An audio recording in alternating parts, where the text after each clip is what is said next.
Hey fam, Merch Center Mastery. So my main camera's not working right now and I hate looking down and then looking above it. So I'm just going to say hello and then I'm going to shut this off. Let me get into what we're talking about today. That way, you know I'm here, by the way. That's why I wanted to start with a video. The human connection, right? It's not all about AI. What we're going to talk about today is more along the lines of supplemental feeds or supplemental data sources. We've been talking about that a lot. Specifically today, I want to talk about how to successfully remove one. So I just recently talked about how to add one, and I want to talk about how to remove one, because I think there's a couple things for you to think through. So first of all, where to find them. I will always do the quick little, hey, heads up on this, because it can be a little confusing.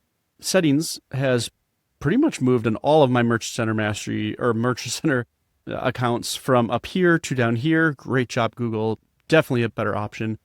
And supplemental sources are going to be in your data sources. All right. Now, importantly, if you go in there and do not see this, even if you don't have any, you should still see that. If you don't see that, that means you've not turned on the add-on. I used to share this before, but as a quick reminder, this is where you go. I already have it, so it's in my add-ons. It is Advanced Data Source Management. But if you have not yet turned it on, it's going to be in your Discover. It's called Advanced Data Source Management. Turn that on, and then you'll be able to see it. So that's a very important first step. So let's say you do all that, and then you're like, I hate it. I don't want to use this supplemental source, and you have one running. Let me walk you through removing that.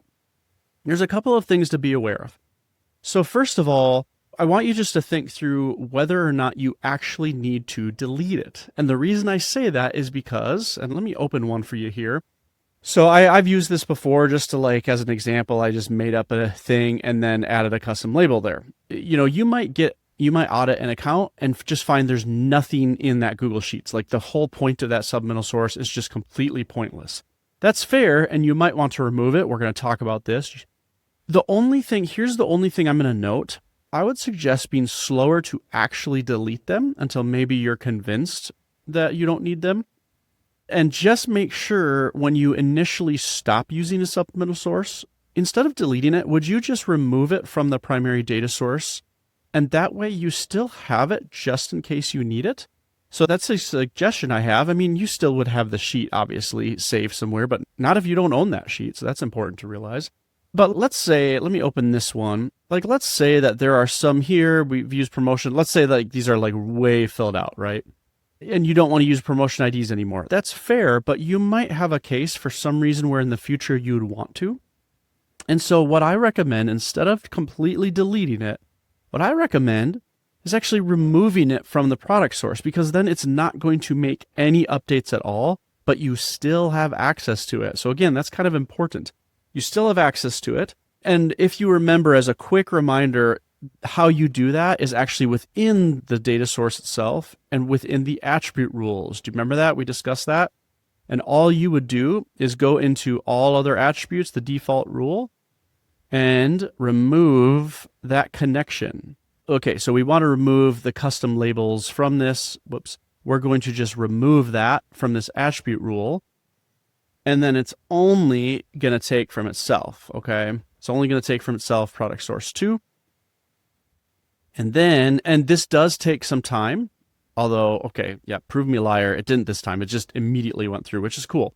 Sometimes it takes a little bit of time, so you might remove it, go back here, and you're like, wait, it still says it's used in. I don't know why. It just takes, I don't understand why it takes time. Because anyways, it takes a little time. So just be aware of that once in a while. Otherwise, that's how you actually remove it from a feed itself. And so again, just to show you, let's go remove it from that feed too. Back to the data source, attribute rules, all attributes, remove the supplemental feed, save as draft, apply changes. I'm going fast. You can go back. You can go back and do this yourself. Apply changes. It's good to go. By the way, whenever you apply changes, you always want to update. This is just my screw around account, so it doesn't matter. Okay, now let's go back. So check that out. Now it's used in none, okay? Now, number one, if you've ever tried this and you've gotten an error message, that's because it's still being used in a feed. So step one is you have to remove it, like I said. So actually, you have to remove it anyways before you delete a feed. Now, just for kicks and grins, Like I said, so none of these supplemental sources are being used now to impact your data at all. And yet, again, you might just want to keep them around if you want to see, like, let's say you have a really complex custom label setup, you might want to keep that around. Otherwise, if you're like me and sometimes you like cleaning things up and you're like, no one's using this anymore, then you can actually delete it. You can actually remove that supplemental source, and then that's how you actually keep that clean. So hopefully that helps. That is how you remove supplemental sources. It actually does go along with the primary source. It goes along with those attribute rules, very similar to adding them on. And then lastly, as a reminder, don't delete them if you don't need to. If they're very complex, if there's a lot of information, because you never know when you might need that again, especially if you have to revert that. If you see performance tank and you're like, shoot, maybe it was a supplemental source I stopped. Okay, put it back on and then solve it from there. Otherwise, once you have confidence, eventually go ahead and delete it. So that's how you remove supplemental source, and also just some wisdom around that. So, all right, thank you. Cheers.